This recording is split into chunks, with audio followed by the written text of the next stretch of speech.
I am particularly honored and delighted to be able to introduce Pat Gross to offer some opening remarks.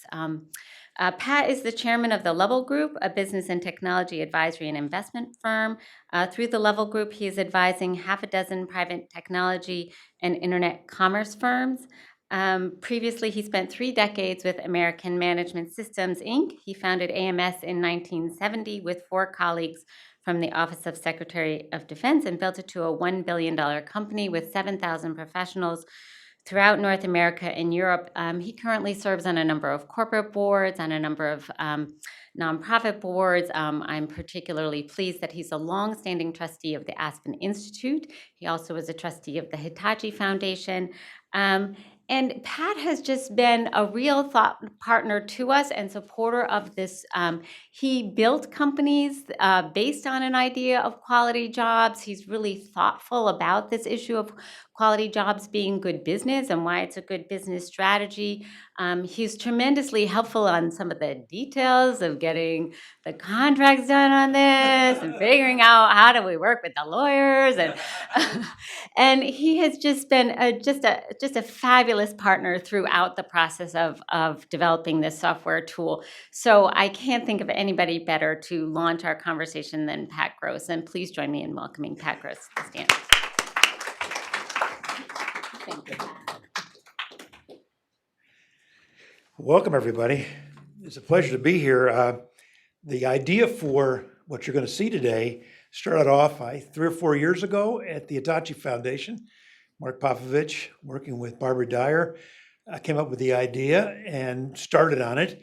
And then the Hitachi Foundation concluded that it needed to close. And so we looked for parties who believed and had programs which were aligned with what we were doing.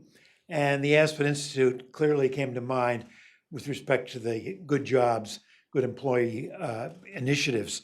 And so we offered, Aspen Institute offered Mark, and we provided some money. And so the initiative has been established here. I think we're now into our second full year, started at the beginning of 2017. I do want to recognize several of my former board members of the Hitachi Foundation are here. Barbara Dyer was the president of the Hitachi Foundation for many years. She's here. David Langstaff, who is an interim executive vice president of the Aspen Institute, was on our board, is here. Bruce McCrory, of course, who was the previous chairman of the Hitachi Foundation, is here. And Laura Faulkner, who is a member of our staff, is here. So the foundation is well represented, or the former foundation is well represented. The whole idea of this, and Maureen's already mentioned it, is that in looking at good jobs, there's a question of what are they and how do you measure them? And this tool that you're going to see today is an important part of dealing with that question. And I think when you see some of the companies that are represented talk about how it's been used and what's been learned in using it, you'll see what the manifestation of actually having real data associated with it. I personally discovered the importance of having really good employee relations with my own company because we needed to retain people.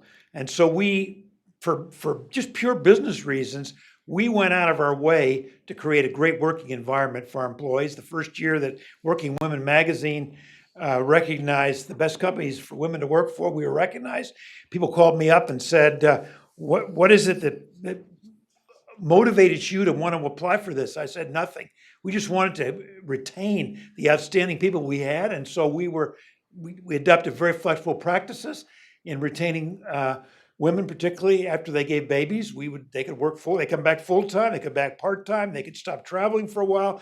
And it became very obvious to me that having really loyal employees, low turnover, was really good for business and was good for the financial performance for our business. And so that's kind of the initial thing that got me really thinking about this. And of course, then the Hitachi Foundation had a program of looking across the country for companies that had good employment practice and good outcomes. And they had, hundreds were surveyed, and the characteristics of so-called pioneer employees were developed. And out of that, those criteria then became the foundation for which what you're going to hear about today, and has been developed by a company that they've engaged. The Aspen Institute is not in the business of developing software. It's not in the business of providing software that can be applied in large numbers of organizations. So it partnered with an organization called Working Metrics. You're going to hear something about that today. Anyway, I am very optimistic about the potential this tool has for actually getting an increased focus on high quality jobs and companies and getting awareness of management about the value of great employees who want to stay there, who can advance their careers in a company and so forth. And that's what we're all after. And you're going to see the start of, not the start, but the initiation of the effort to really replicate what we've learned today. Thank you. Thanks, Pat. And I really do appreciate the Hitachi Foundation's support and getting us here to this point, and Pat, in particular, your involvement that made it possible to develop this further. So I do want to say how much I appreciate the welcoming that I've gotten here in the last 2 years with the Economic Opportunities Program team. The communication staff have been great, and also mention the positive working experience we've had with Working Metrics, who'll come up here in a minute, and Agility, which is a software development company. And then please mention to Dan Porterfield that this is being streamed on the campus of Georgetown University. You don't need to mention that it's my daughter who's streaming it, but you know, we get credit for that anyway. So after 12 years in philanthropy, I'm now on the other side of the street, so I particularly want to recognize this slide, which is to acknowledge the funders who supported us in part, in addition to the Hitachi Foundation over time. My acronym for remembering what I'm supposed to talk today is READY, R-E-A-D-Y, and I'm going to go through the acronym as I go through here. First is the R, and that's for real. So this really did develop out of the experience of companies who were doing really well in their business and doing really great with their employees. Here's just a sample of the kinds of companies that we looked at. Interestingly enough, none of them took the same path to excellence with either their employees or their financial performance. And that led us to conclude that it was about outcomes that mattered. We're slow learners, but eventually we learn. And so we focused on outcomes in terms of looking at things. The RE is, the E is easy. We knew as a prime directive from the beginning that unless we kept the burden on reporting companies low, the uptake of this would not be as much as we would like. It had to be easy to understand the results, and it had to be easy to be able to connect those results to performance over time. So we focused on the prime directive all along of keeping this really user-friendly, making it speedy, reliable, saving time for people, and likewise generating real insights. The REA, the A is analytics, and I'm about to go there now. I think that you have this in your handouts at your place. This is what's generated when a company uploads their data. Instantly, they get a scorecard. We call it the social impact scorecard. There's a summary after analyzing all this data that shows you that this is a 4.5 out of 5 stars company. Companies are rated not against all companies, but against other companies in their same sector and subsector. You can see this is Aspen Ideas Manufacturing, and they're in the manufacturing fabricated metals, and they're doing really pretty well. I'm going to drill in on the metrics that we use to determine that they're doing very well. I've taken a portion and blown it up here so that I could read it. Again, analytics. So the gray band is what we've established from big federal data sources about what's average for that business. It's like a C grade would fall in the gray band. The blue is what the company actually performed. So what we focus on first is retention rate at 84%. They're above the C level for retention. On job growth, they're really at 0. They don't have any net job growth over the 3-year period of time that we measured them here. And on earnings, this is the average earnings for all employees who are under $60,000 a year. We focus in the scoring on frontline workers, and we define those right now, though we'll change it over time, at $60,000 a year. You can see at 18% increase, they're significantly above their national peers. And then we give a little bit of extra credit for their company-wide retention. Because benefits are just as important as pay, it's a little hard to split them out. We give extra credit scoring on the basis of they have a qualifying plan for each of these, and then we have a quality standards. And again, this varies by the industry. So in manufacturing, you'd be expected to offer all three of these plans, and you'd be expected actually to meet or exceed the quality standard for all three of these plans. As you can see, they meet or exceed the quality standard in one of the three, health insurance. That means they provide a plan at 60% of the premium cost paid by the employer or higher. So the other analytic it gives them is, how could they improve? It tells them their net job growth was 0, they're way behind their peers. They could improve if they attended to that issue.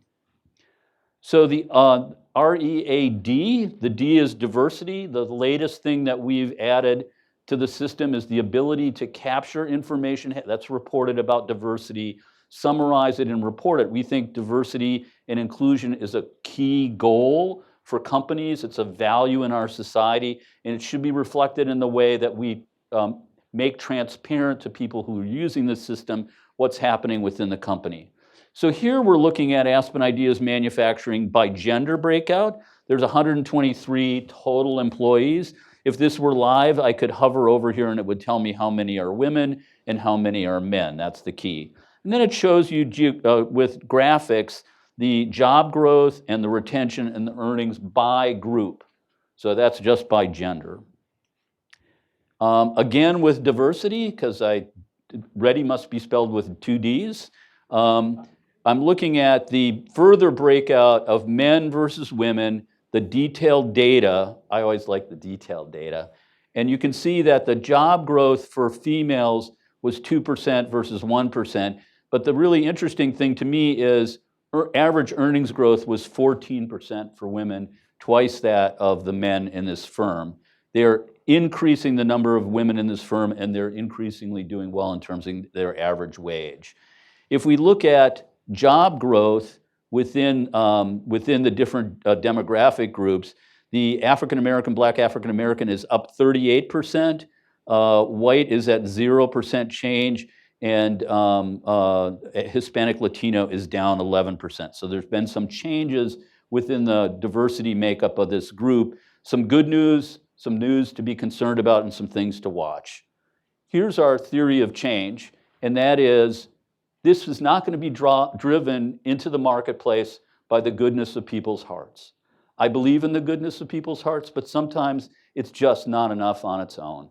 So we think money matters, and the way that we see it, this is money over here, that this is a procurement chain that's going to issue contracts, or it's an investor or lender, and they're going to say, this is Working Metrics, the application here, the software cloud base, and this is Aspen, or another manufacturing that wants to get the money or the contracts. So they make the request that this company report. This company might or might not report just to benchmark itself, but when this procurement or lender says thou shalt report, it's a little bit stronger in terms of their reporting. We become then in the middle the broker of this exchange of information and insight about the company. So one of the great things about this is you're thinking that I've forgotten about the why in Ready, and that is we're yoked with a partner, a Working Metrics. Good luck, Larry. I don't know if yoking is good or bad. Yoking or joking? Yeah, that's a Swedish word. So my name is Larry Schlang. I'm the founder and CEO of Working Metrics, and thank you all for coming. Last night I was in bed and I was working on my remarks, and I'm sort of saying them out loud, and my wife is way over the far side of the bed. And she sort of looks at me with disapproval on her face. It's like, why are you so boring? Can't you just not be so complicated and just simplify it down? And because my wife is almost, if not always, right, at least with respect to me, And because she's probably streaming this right now, I'm going to take her advice. I'm not yoking. So the first question is, what is working metrics? So working metrics is in the sort of our subtitle is a workforce analytics company. What does that mean? It means that we are really honored and proud to have partnered with the Aspen Institute to create a platform that enables companies and their partners to be able to measure, benchmark, score, analyze their job quality over time, and then to be able to securely share their scores and their results with their stakeholders, their business partners, such as Mark mentioned, procurement and investors and lenders. So why is this important? Well, we believe that great jobs produce great results. And those results are for the company, they're for the company's employees, it's for the company's partners, and also for the communities within which they work. So you can tell by my gray hair, I've been around the block a little bit, and I've started a few different companies and led a few different companies. And the thing I've learned is similar to what Pat said, is that companies that have employees who like working at the place that they're at, who feel that this is a fair place that they're working for and have the opportunity of advancement, those companies have a huge differentiator over their competitors. They have a motivated workforce that wants to succeed. So the issue was, as Mark has said and others have said, the problem has been, up until now, there's been no data-driven, easy way to measure job quality. So we made it our business to go ahead and do that. Actually, let me go to that slide first. So how important is this? So this goes back to Mark's theory of his follow the money strategy. So if you take a look at each of these different kinds of players, a number of them are interested in financial and operational performance. But what they're also interested in, many of them, is what's going on socially and with working and living standards in their communities. So if you start with anchor institutions, they annually spend about $500 billion a year on goods and services. Government procurement accounts for $2 trillion worth of spending for vendors. And then impact investors have already committed $9 trillion to work on ESG type initiatives. So what does this mean? It means that there's a whole lot of money out there that can have a whole huge impact on businesses and on businesses' decision making about what they value, including job quality. How do I go back?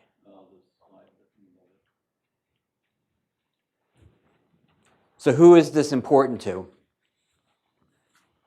So I won't belabor this because Mark has already covered a bunch of it, but it's critically important now to businesses to be able to assess their own job quality, see where they stand against their competitors, against their peers in their industry and their region, so that they can better attract talent, get contracts, and ultimately improve their performance. It's also important to those companies, to the partners that they work with. So Mark talked about procurement organizations, their buyers, their customers, and their potential lenders and investors. It's very important to them to be able to look into their job quality because it has a direct correlation to their reliability as suppliers, as good borrowers who are at lower credit risk, and as a good investor who may have a larger ROI.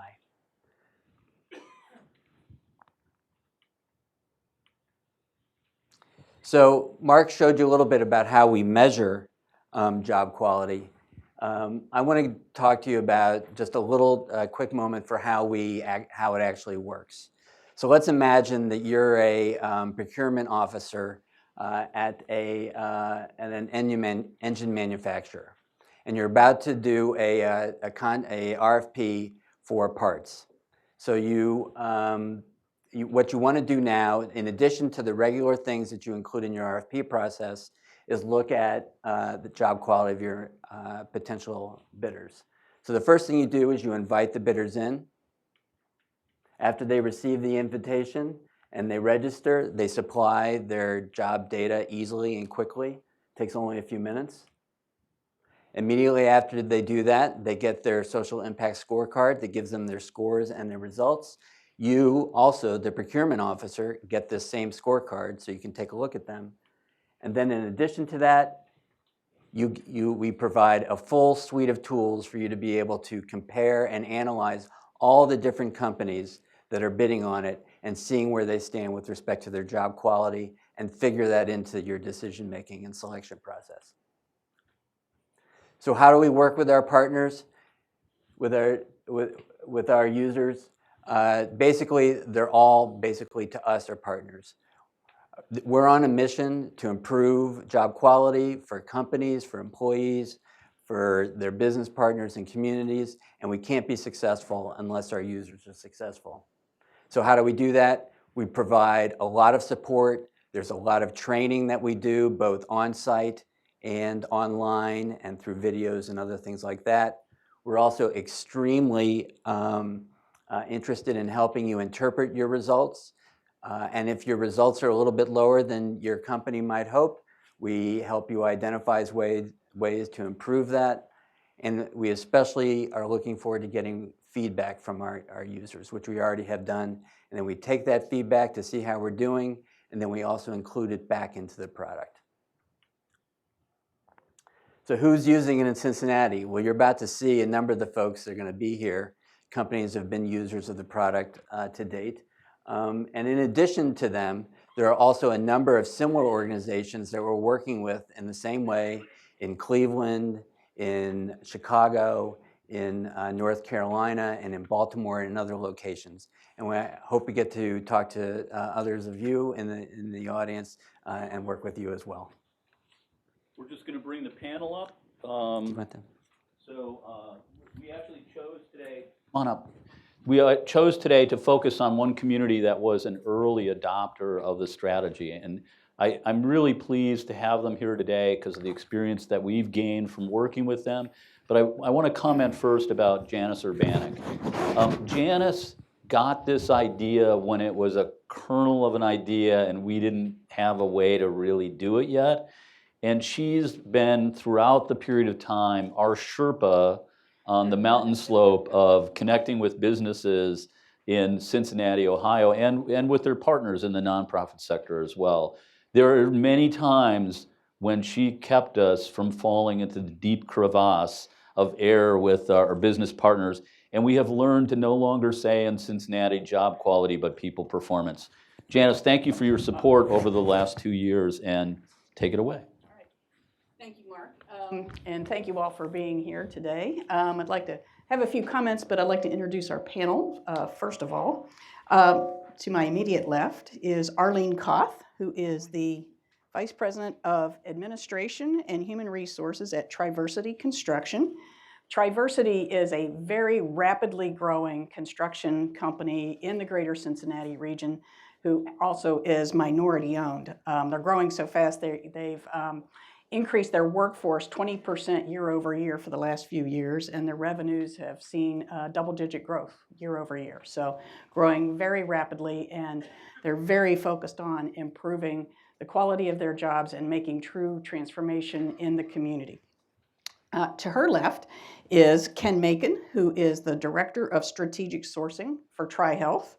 And TriHealth is a merger organization over the last few years that now includes 5 hospitals, over 160 care sites, and has about $1.8 billion in annual revenues. So a very large anchor institution in the greater Cincinnati region that is also very deeply committed to the community and improving the health of the community, not just physical health, but also the economic health of the community. So thank you both for being on the panel here today. Just a few opening comments, and then we'll get into some questions for the panel. As Mark said, I'm with the National Fund for Workforce Solutions, and we're a network of 32 communities across the country that are focused on helping, leveraging the investments, the policies, and the practices to help people get good jobs, to help employers have access to skilled workers, but then to also drive increasingly prosperous communities in the communities in which we work. Prior to that, for about 9 years prior, I was the executive director and led some work in construction and manufacturing for Partners for a Competitive Workforce in Cincinnati, which is one of the 32 sites that comprise the National Fund. And prior to that, I had corporate experience, which has really helped inform my work in this space with a small company called Procter & Gamble, but also with a construction industry, with a construction company. So I've had a broad range of experience from very small companies to very large companies. To tell you why Cincinnati is profiled here, let me just give you a little background there. Cincinnati is growing by leaps and bounds and is really rocketing up on all kinds of top 10 lists around communities that are doing really well. The economy is booming. But when you look closer at the data, it really is a tale of two cities. Cincinnati has the 6th highest rate of childhood poverty in the country. And when you disaggregate the data by race, which has been done in the Urban League of Greater Cincinnati, did a study a few years ago that really told a tale of two cities. There are great racial disparities against every metric that they looked at. So while we have on one hand a booming economy and a booming city, there are many who are not enjoying that same kind of advancement.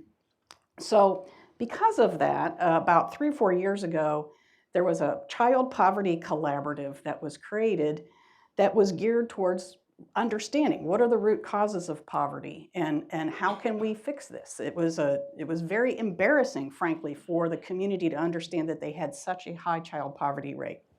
And one of the initiatives that came out of the Poverty Collaborative was an employer roundtable. And the purpose of the roundtable was to help employers to really engage the private sector in this great community need, to help them improve the quality of their jobs, to help them recruit, retain, and advance their workers, and hopefully advance them to higher levels of self-sufficiency. And through that roundtable, our goal was to help these companies identify how they could create long-term value for their businesses, for their employees, but also for the community.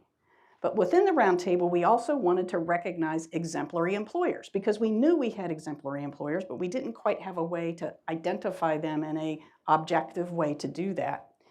And we also wanted to drive community transformation. We wanted to drive scale. And so we saw opportunities through anchor institutions like TriHealth to really drive it through their procurement and their supply chain processes. So I'd been working with Mark and Larry for a while. They came into town a few years ago and did a pilot with about 5 or 6 or 7 companies with the tool.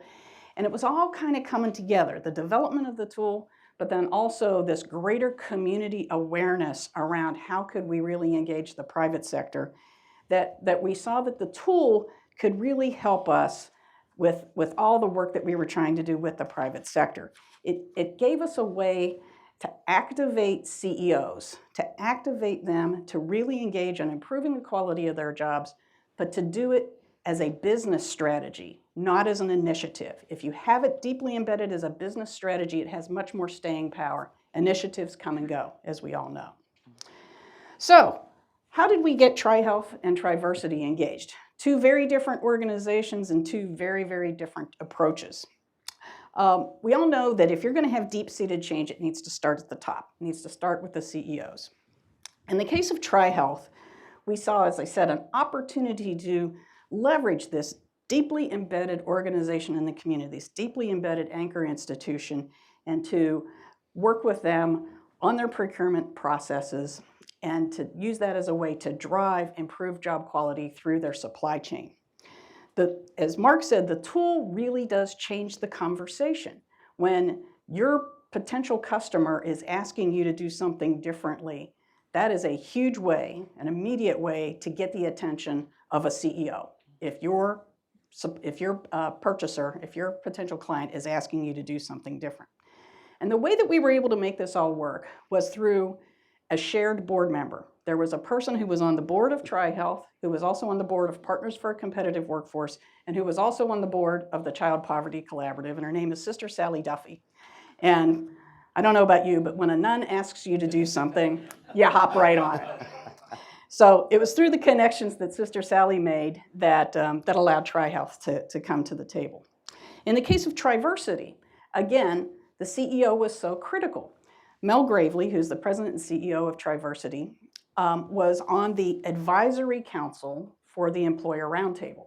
And one day we were in a meeting and we were talking about how do we get more companies to get really engaged in this work.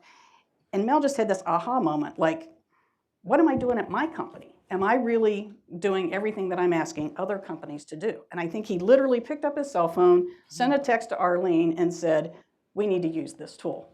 And it was through his focus and his prioritization that we got TriHealth engaged.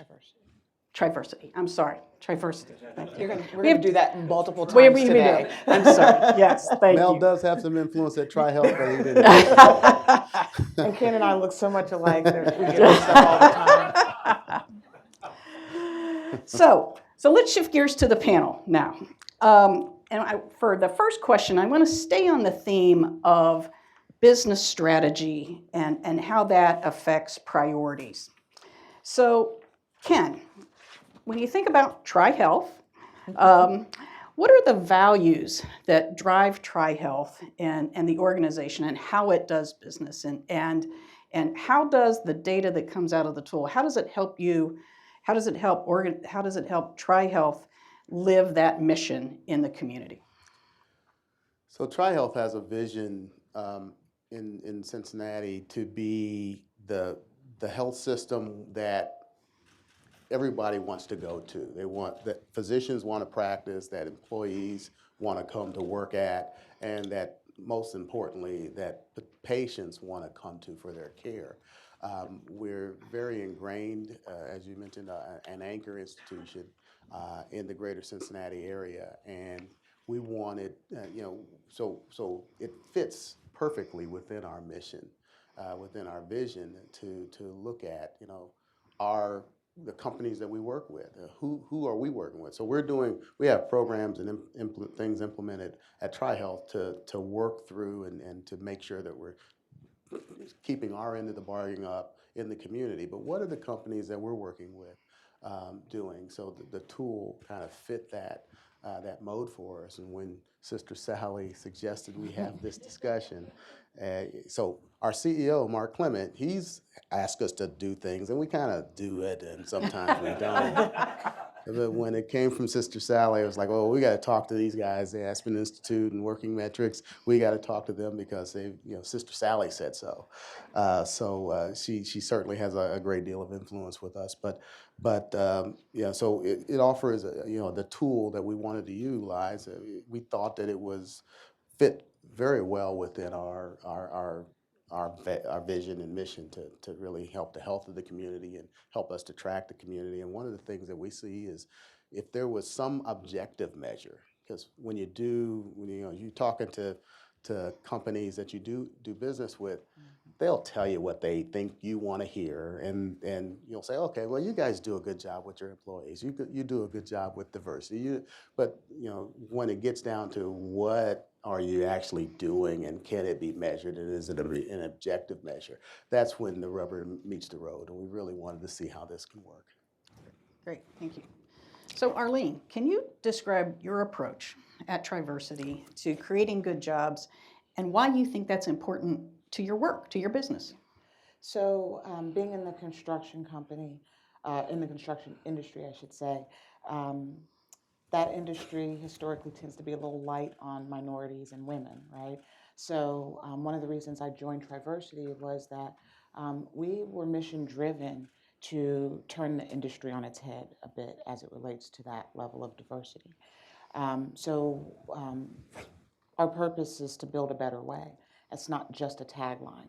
We don't believe that we're just going to go into a community, do work, make some money, and leave. we're there because in order to build a better way, we need to be building a better community as well. And so in order to build that better community, that means that we had to look at things differently. How are we hiring people? Who are we hiring? How are we treating them? So that meant we had to look at, historically, do you have to have this level of education? Do you have to have this level of experience? What if you do have a criminal background? So what? So we had to look at things with a different lens. And then once we said, okay, you're all invited to dinner, we had to then make sure that everybody had the same food on their plate, right? So that's how we look at creating a good work environment. So we didn't bring in people that did the hard labor work, because we've got those folks, we've got people that manage the people that do that, right? We didn't have two different sets of rules either. We wanted to make sure that if we offered good pay, we offer good pay based on your job, based on how you were doing. If we offer good benefits, we offer good benefits across the board. If we offer dignity and respect in the way you're treated, we offer that across the board. So that's been our approach to how we hire and why we do things the way that we do them. Great, thank you. So we're going to shift a little bit now to how you've each used the tool, and staying with you, Arlene. So you've used the tool on the people performance side. What did you learn, and what was your experience as you used the tool? Well, I will start with Triversity is full of cynics. So we used it, and we actually got a 5-star rating. And we were cynical. We said, well, that's great, but what does that really mean? So we took a look at the data, and I had many conversations. Mark and Larry were probably tired of listening to me because I had so many questions. Okay, so drill down and help me understand this and help me understand that, because I wanted to understand if we were 5-star, what made us 5-star, and how do we keep being 5-star? Because we could be 5-star based on a moment in time, but how do we make sure that that is sustainable? So we took that data, we backed it against other data that we had. I was sharing earlier that we have an organization in Cincinnati called the Women's Fund, and they did research too. We took that research, paired it with the research and the data that came back through Working Metrics, and said, okay, these are things that we know we're doing well, but we've also got some things that we want to either start doing or we want to do better so that we can continue to have a sustained 5-star rating. Great, thank you. So Ken, at TriHealth, you had a $50 million contract, RFP, that was going out on the street. So what was it about the tool that you thought could give you valuable information in that decision-making process, and why is that important to you?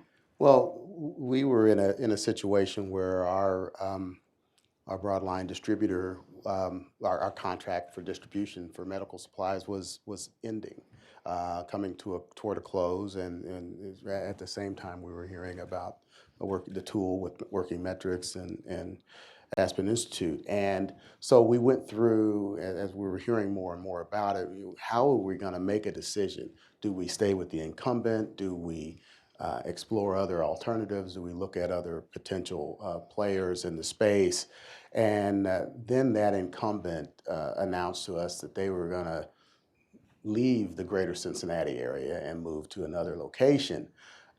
Really made us think, wait a minute, that's like 55 jobs that they were going to just take away and leave, and we could just reward them with another $50 million contract. And we know that there's going to be some service implications. They're going to, with this such of a change.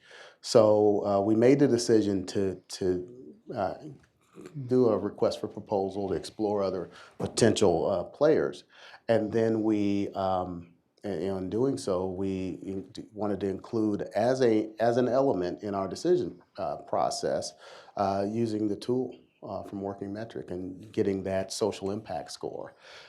It wasn't the only determining factor. Cost was one of the 5 determining factor. Cost was 2 of the 5 determining factor. And cost was 3 of the quantified, but also their ability to service and, their fit within our organization. And cost is important. Healthcare, we've got declining reimbursement, things like that. So we wanted to try to do what we could to try to drive out costs, but not on the backs of employees, not on the backs of the frontline employees particularly. And this is something specifically that this tool looked at. So we used it as one of the elements to review. It was met when we asked them, when we had our initial call with the potential bidders. Well, we said we're going to ask you to use this tool, on, and they was met with a little dissension. They did not want to participate. Some companies said they wouldn't participate. They didn't want to do it, and we said, well, then that's fine. You just won't be participating in the RFP as well. And we held the line on that, and it got a little tense, but we held the line on that. There was a few pieces with the tool that made it difficult. The use of Social Security numbers was a big barrier for them, and I know that's been changed now. But we held the line on that. They utilized the tool, and I think they learned some things when they participated and utilized the tool. They learned some things about themselves that they may not have known, or they didn't have it quantified. It's an inkling that you have, but not a real thing to quantify. So the selected supplier was not the incumbent, but they decided to, as a part of this process, not necessarily directly related to the use of the tool and the focus on jobs, but the selected supplier decided that, hey, Greater Cincinnati is a target market for us. We have a lot of customers there. We will put a distribution center near your location to support you and a few other hospitals. And it really changed kind of the game and changed our thought. And obviously, it had some impact on their social impact score as well. So not 55 jobs, but maybe 40 jobs would be coming to the Greater Cincinnati area. So that was another determining factor for us as well. Great, thank you. So Ken, I know as TriHealth was looking at the tool, one of the questions that you had at the time was, well, what about diversity factors? Yeah. Can you tell us why that was important? Well, diversity is extremely important for TriHealth. I've been at TriHealth a little over just about 2 years, and one of the things since I've been there is we started looking at supplier diversity and really started working toward improving our utilization of minority and women-owned businesses as well as veteran-owned businesses within the community. We also, in that time frame, looked at our workforce diversity and, in fact, tried to institute some things internally to improve workforce diversity among our senior leadership team within TriHealth. So it's again aligns with our values and aligns with our mission and vision. And so when we saw the tool and saw the capabilities of it and started to see some of the results and the impact it had on our suppliers, we said, man, let's include diversity. Why can't we include diversity as a part of the tool? Great. And as Mark said, a key design criteria was to minimize burden on suppliers, and many suppliers were being asked to provide that data anyway. Yeah. And by being able to embed that all in the tool at the same time, it really helped to minimize that burden. And the folks at Aspen and Working Metrics were very responsive to that request from TriHealth. Thank you. So Arlene, you had 5 stars. Yeah. That's great. Yeah. So how is Triversity thinking about leveraging that? How can you use that to build your business? So construction is at an all-time high. You guys can probably look around and see that your streets are blocked off, lots of cranes around, detours, all that kind of stuff. I tell people all the time, construction is the business of inconveniencing people. So lots of people want to get in that business. So trying to find people to work in this business is very difficult right now. We have a very, very low unemployment rate. So what that means is we've got to go and compete for people who have jobs. The days of post and pray, you post it and pray that somebody answers your ad and comes and works for you, are over. And so being able to have this data, which as an HR professional, we had to go in and manually pull it. We had to extract things. We had to go do our own analysis.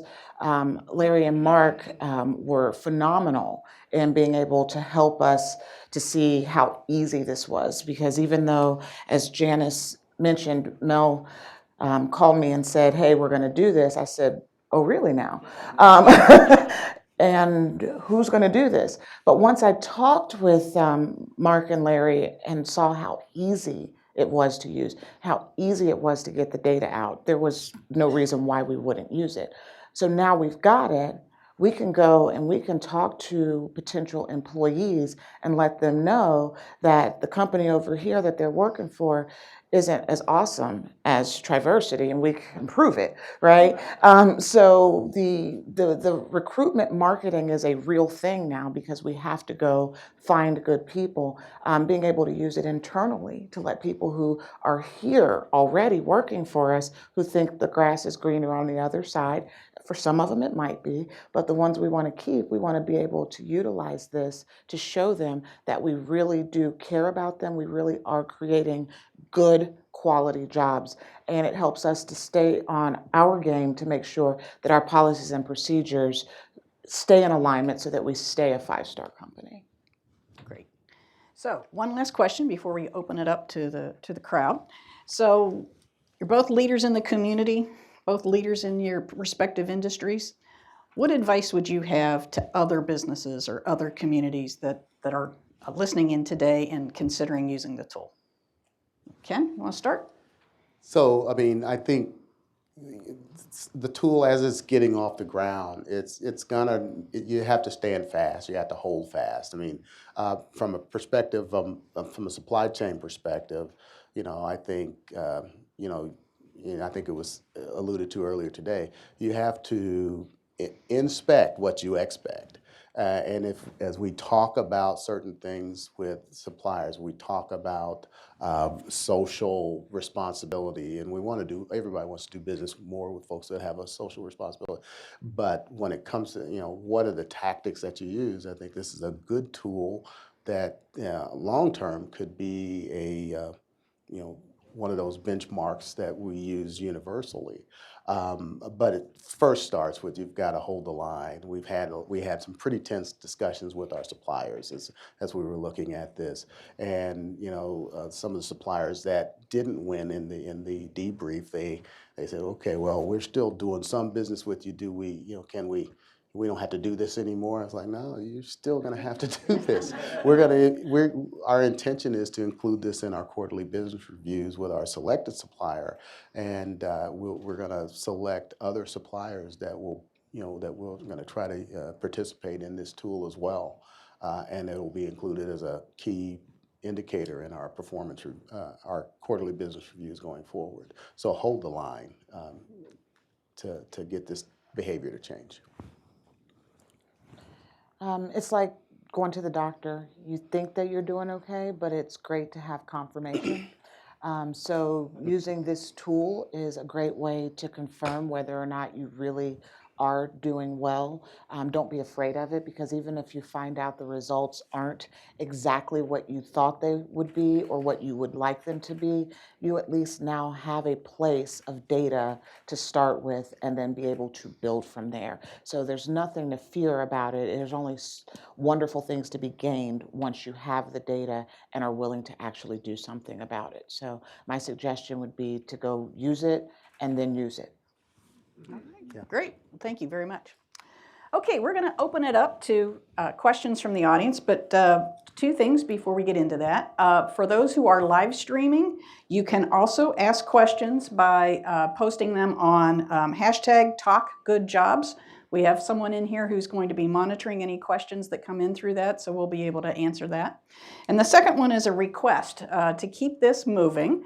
A lot of times people want to make a statement when they're asking a question. So if you want to do that, make it brief and turn it into a question.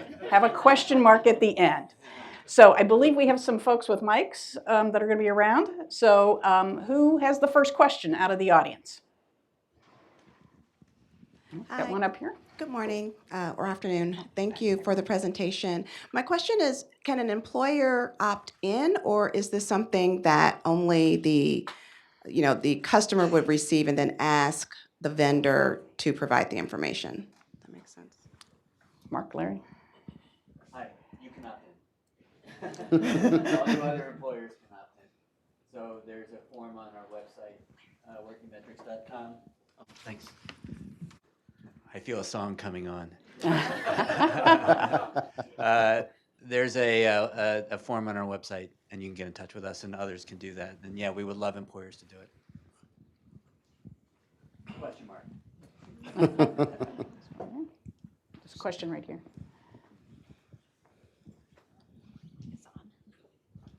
Hi, thanks. I'm a little bit confused about what's public and what's not publicly available. You talked about being able to compare to other companies, and I know you said that the data would become available to somebody who's doing like a procurement process and getting that information. Can you explain a little bit more? And also, will the data in some way be made universally available in terms of analytics that we can use to, for our own benchmarks, even if we don't have individual companies that we're talking to? And then if I can ask just add one other question to this is, you talked about, using it to advance to helping residents of Cincinnati in particular advance to a higher level of self-sufficiency. And I'm just sort of curious about the definition of the term and whether there was sort of a scientific, research-based strategy for choosing the metrics that you did. Were they purely from the business side, or were they also from the individual side of what it takes to actually achieve self-sufficiency? Okay. You want to answer the tool questions first? Okay. You think up your answer. So on the data, a couple of things. So a company's data is not shared with anyone.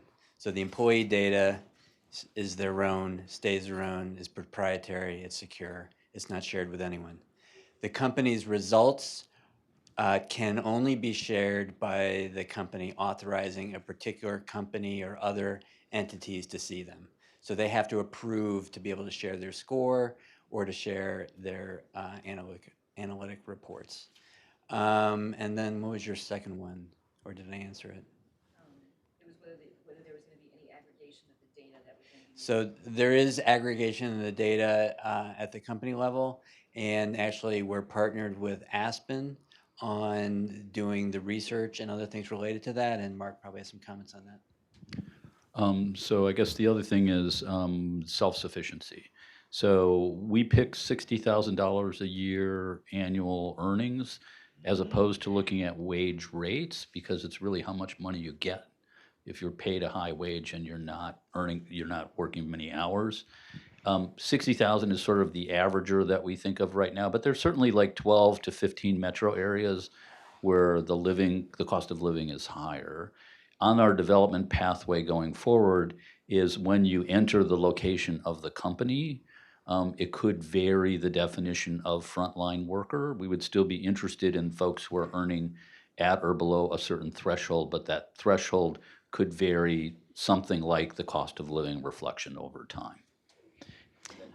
And in Cincinnati, we very much looked at it starting with the federal poverty level and then going to 200 to 250% of the federal poverty level, because we know that that's really what the type of income a family needs to be self-sufficient.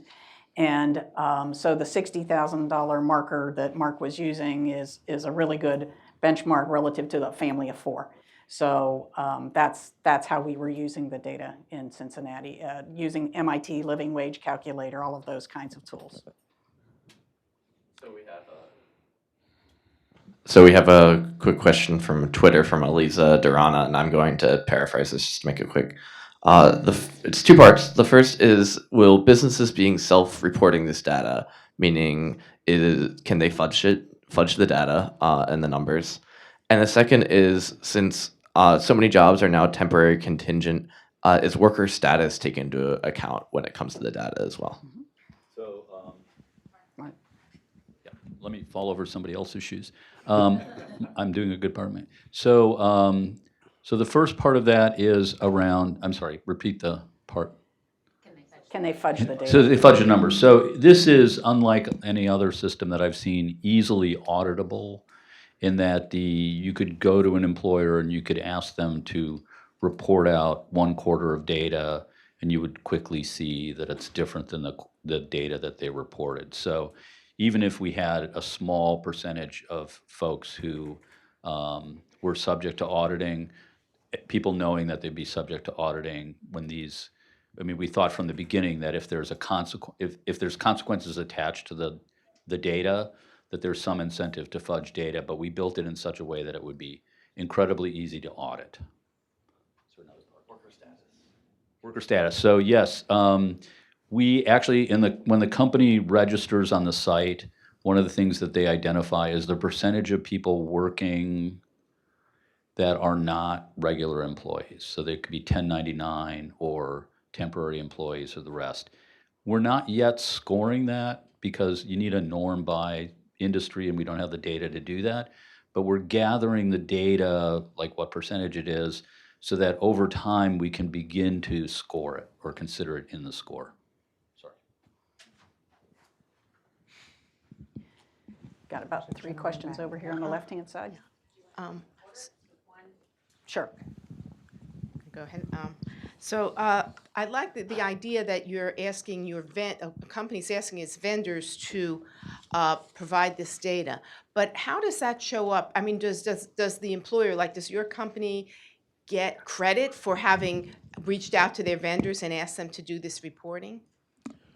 We weren't seeking any credit. We were just trying to assess, of the vendors that were in the process, in the request for proposal process, which one held up closer to our values. And it was just another data point for us to, and the thought would be, in the event that there's 2 companies that were directly pretty much tied, it could be a differentiating factor. And it was pretty close, and it did weigh into the differentiation of the companies. Okay. Next one, right here. While honoring the great value and is it on?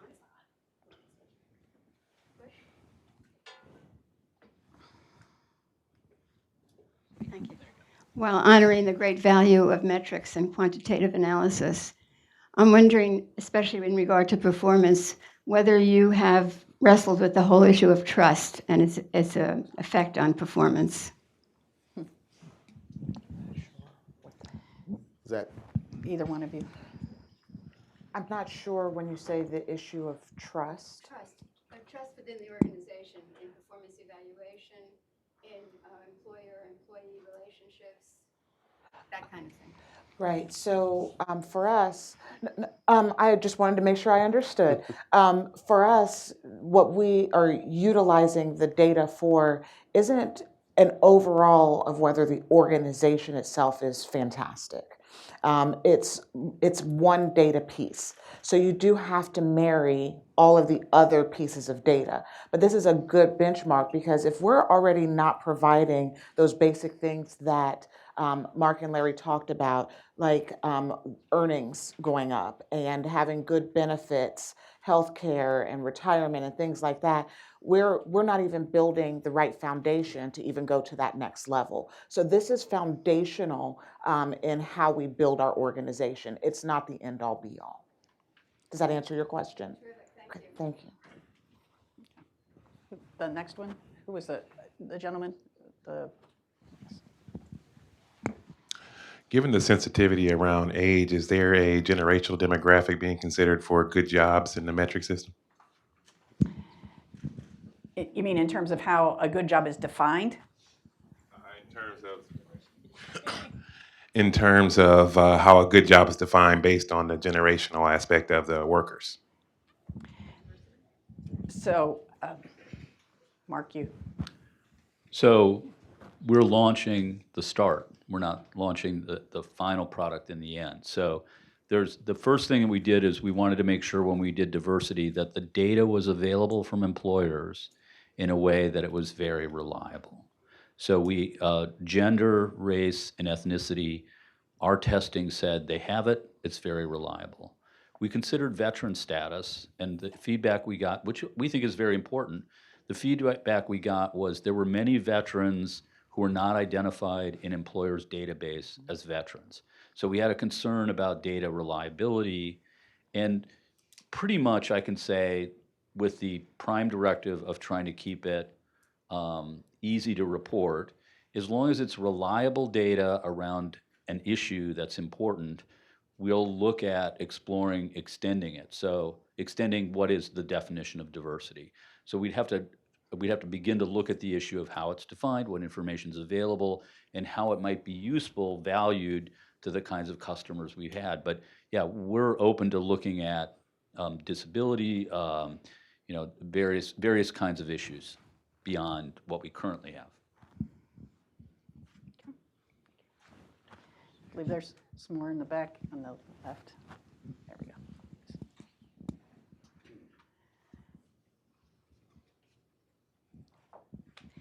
Hi, Norma Goldstein from the Association of Community College Trustees. Looking forward, how can this tool be useful for colleges, for the college as an employer, and for students seeking jobs, or is that in the game plan? Just keep standing, Mark. Sorry. We had a community college president in our job quality cohort, the first of the inaugural cohort, and one of the issues he was struggling with was the quality of jobs that the college could provide. So first of all, yes, I think they should be looking at that kind of information and splitting it into different kinds of employee cohorts, right? I think that would be important.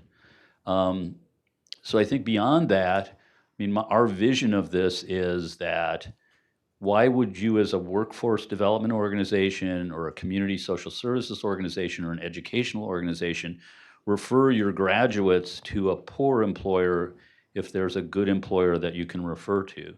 So if right now you can go to Glassdoor and it's kind of Glassdoor is good information, but it's kind of a 5-star Yelp review.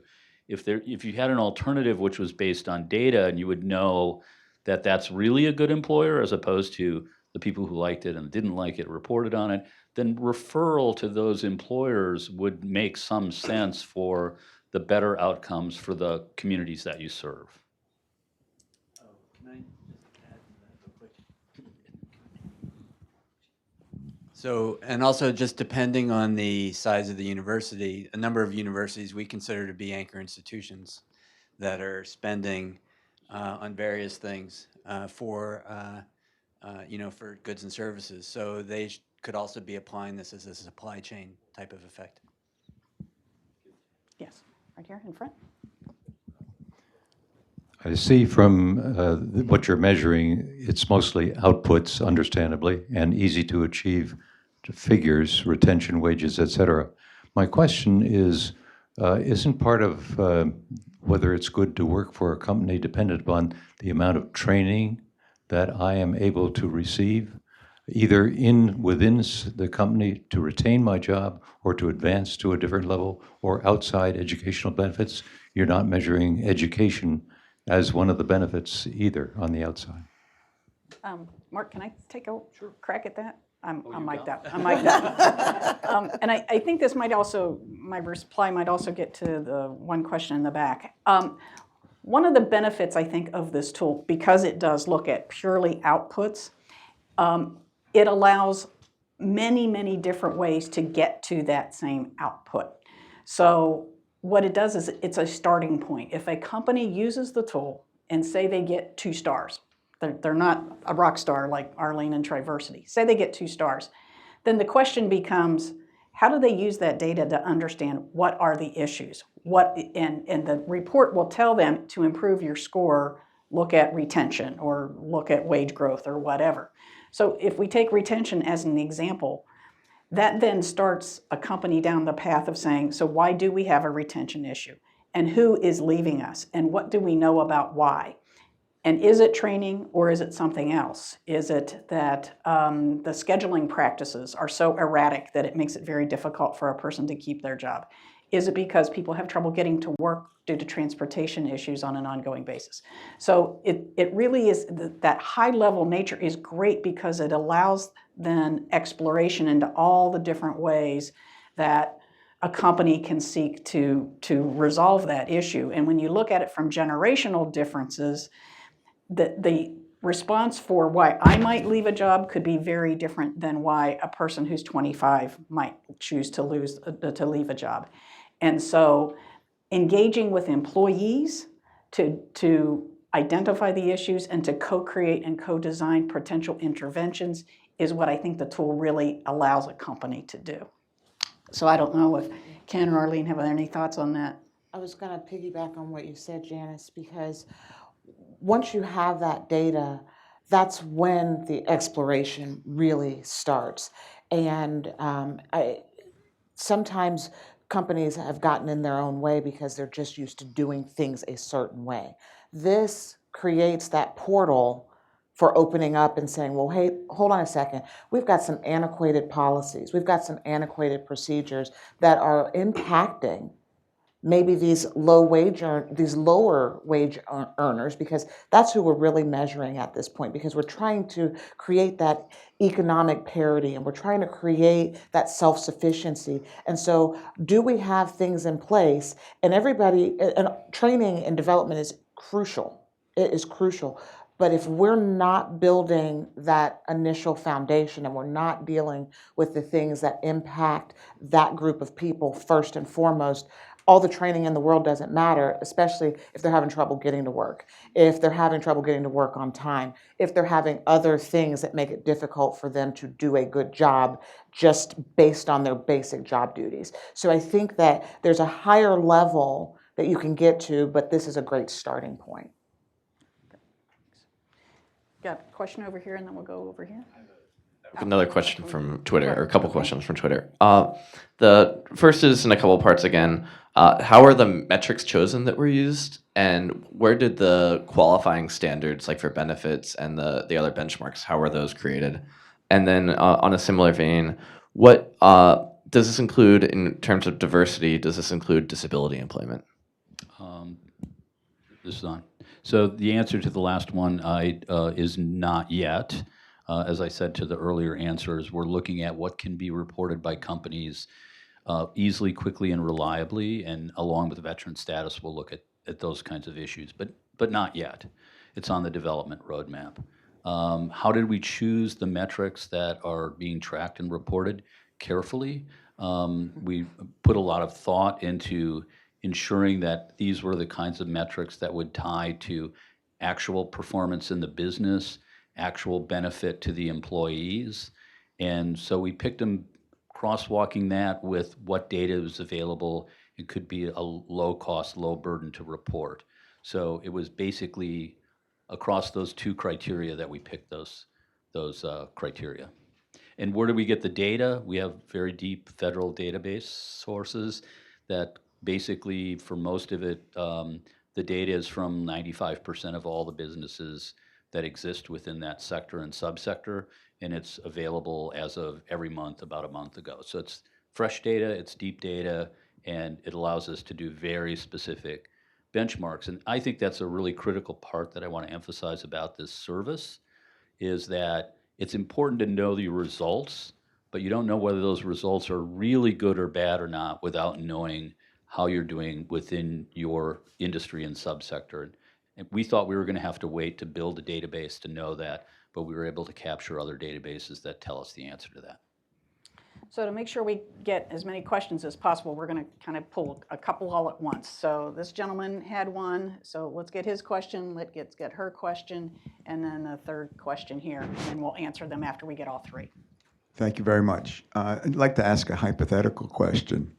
Let's just say that there was a legislated national service program, and we were trying to match kids with work opportunities, kids from 18 to 26. How would you plug this in? Okay. Second question over here. Yeah, I had a question about whether you're also going to be integrating information about business results so that businesses can relate retention more clearly to the results they're trying to achieve. So that's one. And then the other one is of what you have several foundation funders. I wonder if you have had any luck convincing them to do the same with their nonprofit grantees. Okay. And I had two questions. The first was anecdotally, how many employers actually have this kind of data on hand that you've worked with or have been encountering? And then two, for those who don't have robust data quality on hand, in what ways do you support or coach them in getting that? Okay. I can answer the last one. Okay, go for it. So the last question, the data that's being asked for is if you pay people, you pretty much have the data on hand. It's pretty easy to get to. I'm not trying to be facetious. I'm saying it's pretty, that the data that's being asked for, they've made it very simple. So there's going to be a rare employer that does not have this data, okay? Because they ask questions about how much do you pay for your health care for employees. That's generally known data. How much do you pay people? And you've got quarterly data. We had a little bit of an issue because we switched from one payroll entity to another. So when we were comparing the quarterly data from this particular year to the quarterly data 3 years from now, we had to go back into two different systems. Even with having to do that, it wasn't very difficult because, again, most companies are going to be using some sort of payroll system, and extricating that level of data is pretty easy. So that part is I don't know that that would be a reason why somebody could not participate and use the tool. Okay, we had a question about a national service program with kids and how the tool might help with that, and connections, business results to the tool output. So reverse order, nonprofits being required to report this information from grant makers. What a great idea.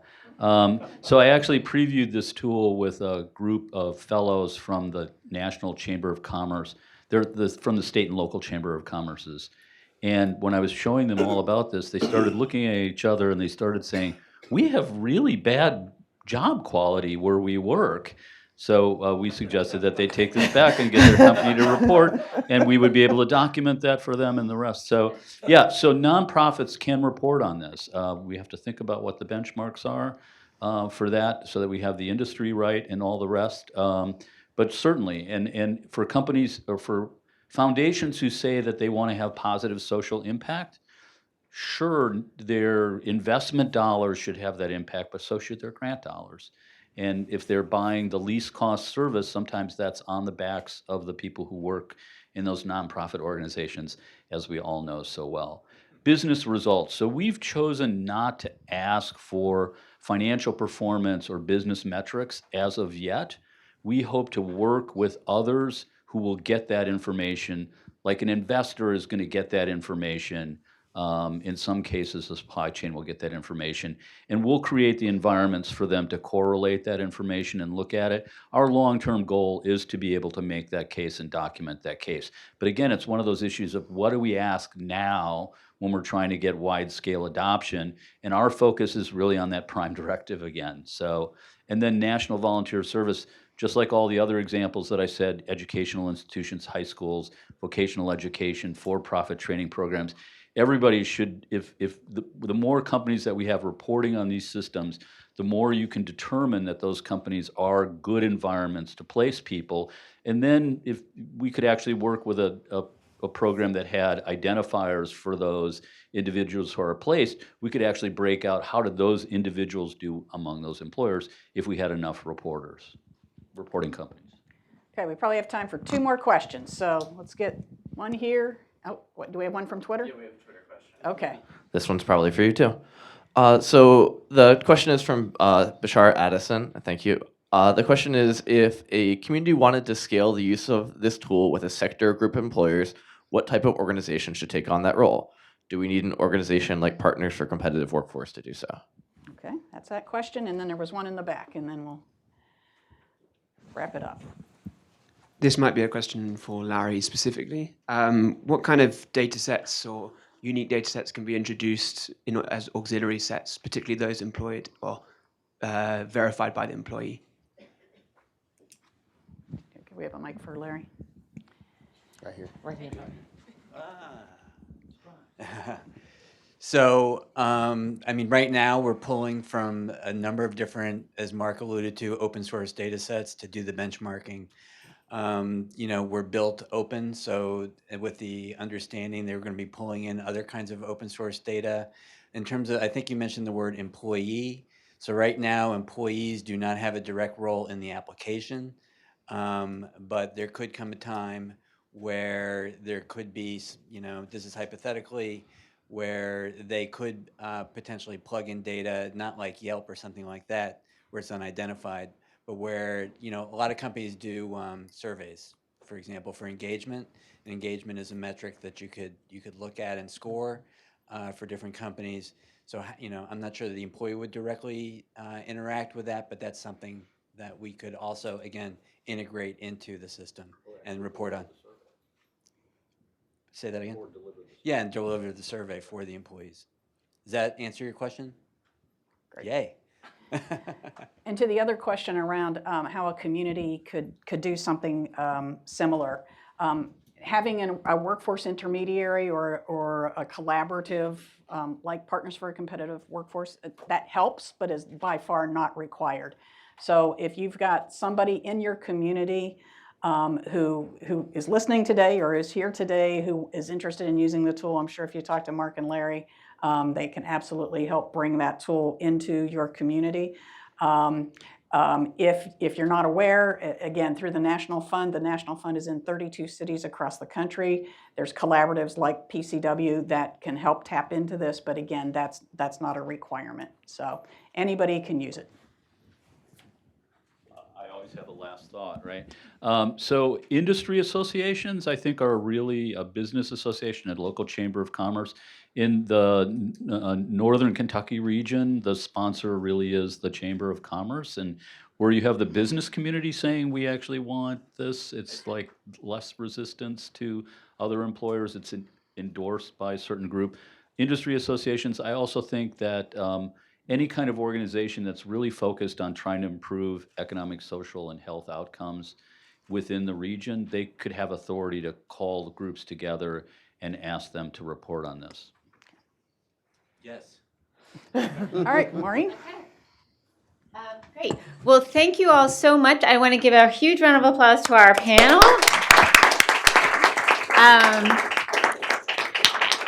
And to Mark and Larry and the tool. And I'm so grateful to all of you for being here for this great conversation. As Mark mentioned in a couple places, this is we're launching today, but the tool will keep developing and more will be done. And you all had some great ideas, so keep them coming. Please be in touch if you have other things that we should be thinking about as this goes forward. We'd love to hear from you. And come back on November 27th when we're going to have another event. We're going to be talking about, in our holiday season, we'll be talking about jobs in food retail. So after you're digesting your Thanksgiving meal and getting ready to eat more for Christmas, come talk with us about business strategies and workforce strategies that work well in food retail. So thank you again. And we're really looking forward to seeing you again soon.